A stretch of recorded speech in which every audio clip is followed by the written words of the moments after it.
Like Seth, week 9 of this is week 9. You know what week 9 of last season was? 470 yards and 5 touchdowns against the Tampa Bay Buccaneers. This is, by and large, the same team that did that last year. I know they had no Nico yesterday, but this is overall. Let's not act like last night was this outlier. Like, it's been some version of this way all year long, and the second half issues have been an issue. Other than 2 games, that's been a problem all year. The inability they just don't to score touchdowns in the second half. They just don't do it. So what? So in 7 of the 9 games they've played, they haven't scored a single touchdown. They've scored 6 touchdowns in the second half of games this season. 4 of those were scored in the first Colts game and the Patriots game. Okay. So in the other 7 games, they've only scored 2 touchdowns in the second half. You're just cherry picking negative stats. Fine, there, that's clearly, obviously. No. You're right. I should just keep it simple. They've scored 6 touchdowns in 9 games in the second half. That's bad enough. Right. Yeah, I don't need to get cute. You're right. You're exactly right. I don't need to get cute. That's unacceptable. I don't need to get cute at all. 6 touchdowns in the second half of games is a complete abomination and a pox across the entire offensive coaching staff. It's hilarious that you're, even on a trick play, a gadget play where you're trying to help the offensive line out by giving them some gadgetry. Maybe if you just stand in the right spot, this will get blocked up right. But Titus Howard and Shaq Mason back the defensive tackle enough that it disrupts Kendrick Green's pull, and he can't get out to block Hassan Reddick, and Joe Mixon has to throw the ball under duress to a quarterback who is very well covered by one of the better cornerbacks in the NFL. Yeah. We'll criticize the trick play because it seems poorly designed and poorly executed given the people you have on the field. It was at a stupid time to do it, too. I mean, it's the fourth quarter. This has got to have it time. This isn't Seth. This isn't midway through the second quarter where the two teams are kind of feeling each other out a little bit still, like a boxing match. They're kind of feeling their way through it.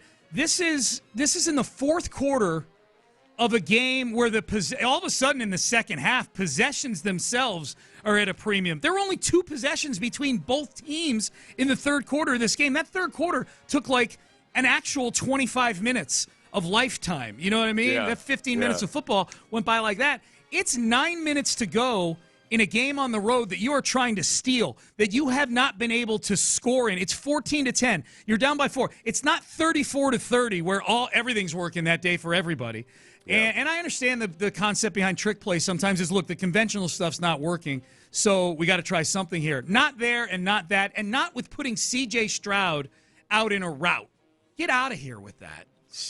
What's C.J. going to go up and high point a ball in the back of the end zone? And not to mention even, okay, what are we hoping that, maybe he can catch one as somebody crashes into his ribs and he can make a grab himself? Yeah. That was so dumb. I'm just so disgusted by the thought that somehow you're gonna pull what's the name of those machines that are way too complicated, where you got like pulleys going and everything, and the junior high kids will do it as a project. Oh, I forget what they're called. I know what you're talking about. Somebody text in 71357. Where you drop like a pinball at the top of it here, and it slides down a ramp and goes that up. collapses a house of cards that falls into a a Rubberg something Rubberg. It's that. It's what that is. Yeah. Me trying to figure out the name of that damn contraption. That's Bobby Slowick calling that play last night. That's exactly right. Put in the Rube Goldberg. Mm-hmm. Put in the Rube Goldberg. I'd love to know what that play is called because I got a few. It's the Rube Goldberg. Yeah. Oh. It was the Rube Goldberg, except it was the first. Usually when they film those things for the TikTok, it's like 400 attempts before they get it right. Yeah. So we've only got 3 more of those. Rube Goldberg, take 315.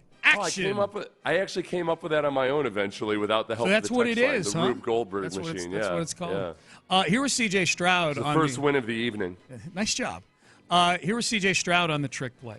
I thought, we had that play lined up. We thought it was a good look. And we got to do a better job of selling the run and, making the DB fall asleep. And, I got to find a way to maybe go just catch it. I thought I got held, or I'm not a receiver, so I don't know. But, I thought they got a couple calls that we didn't get. But at the same time, at the end of the day, man,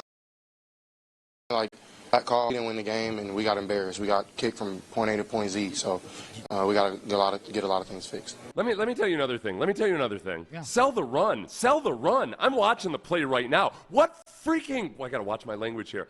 I want to know. I'm looking at the blocking right now. I want to know what haphazard, idiotic, stupid dullard of a linebacker, safety, or cornerback is going to fall for the run on this play where they're clearly, I'm watching the offensive lineman.